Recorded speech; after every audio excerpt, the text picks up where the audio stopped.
My Patreon supporters got to see previews and work-in-progress shots of this figure as I worked on it. If you want to join them, all you gotta do is donate as little as $1. The link is in the description below.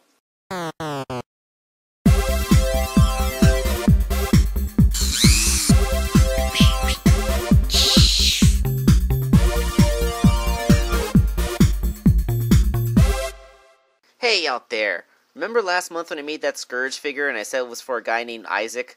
Well, Isaac may have been the guy footing the bill, but the actual commissioner was his son, Jacob. So here's Jacob's next figure. It's a Chaos Zero.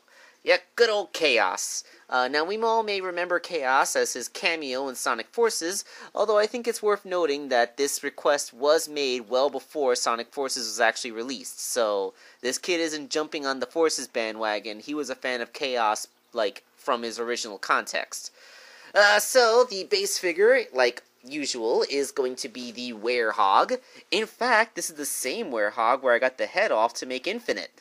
I don't ever really use the Werehog's head to make Chaos anyway, so, it's all good.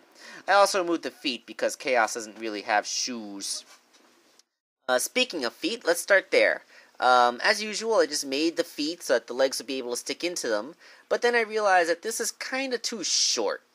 It would make the legs way too short, plus they don't really integrate into these big old feet properly because they just look like a couple little sticks coming out. So I re-engineered them with some good ankles, that blend into the calves.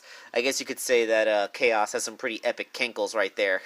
But of course, painted in that nice little periwinkle blue, he really does look like flowing water. And yes, I did sculpt in all those little lines in an attempt to match the fur texture from the Werehog, and I am desperately hoping that the fur texture can look like rippling water to you guys. I'm really counting on that effect working. I cut off the Werehog's hands on the outside chance I might be able to use them for something in the future, but also so that I wouldn't have such a huge bulbous palm, which my previous Chaos figures sometimes had. I figured this way it could make the claws still large and imposing, but not so big that they obviously look like they're on top of something huge and round, being, the Werehog's fists. But yeah, just 3 big old fingers, again, with the mimicry of the fur sculpting to match the water ripple effect. Aside from this, a little bunny-shaped tail on the back of the Werehog figure, because Chaos has a little bunny tail, if you ever noticed. And, yeah, just cutting off the spines in the back of the Werehog so that I get a big torso with no hedgehog spines coming out the back. Alright, so that's all the minor modifications, so the big mods come into the head, which of course has to be completely scratch-built. I believe this is what would pass for Chaos's skull. It's basically just a round ball of epoxy sculpt that I made to fit onto the Werehog's neck peg.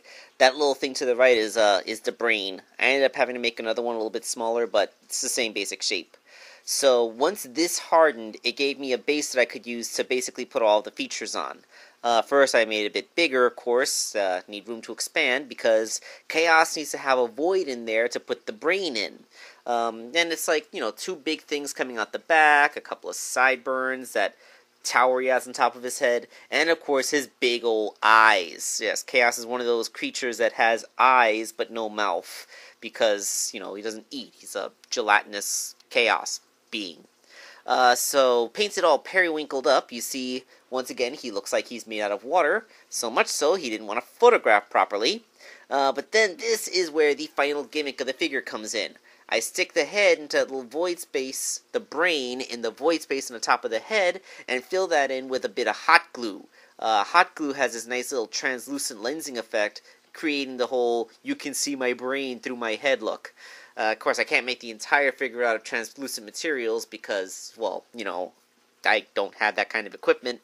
But, this is a nice little compromise because the visible brain is such an iconic part of Chaos's look, And that is Chaos. Now, I know a lot of people have actually told me that the Werehog actually looks more like Chaos 2 because of the big arms and beefier chest. But Chaos, even in his base form, Chaos is a bit of a shapeshifter who can always change the size and shape, so it's not like he's always going to be really skinny. But But just in case you guys are going to bring that up, I just thought I'd mention that this is not going to be the only Chaos that I make this year. There will be another Chaos coming out using a different base toy that should have a skinnier look. Once that's made, then you can see both of them side by side, and you can choose which look for Chaos you like better. Maybe you can put one of them into next year's top 10 listing.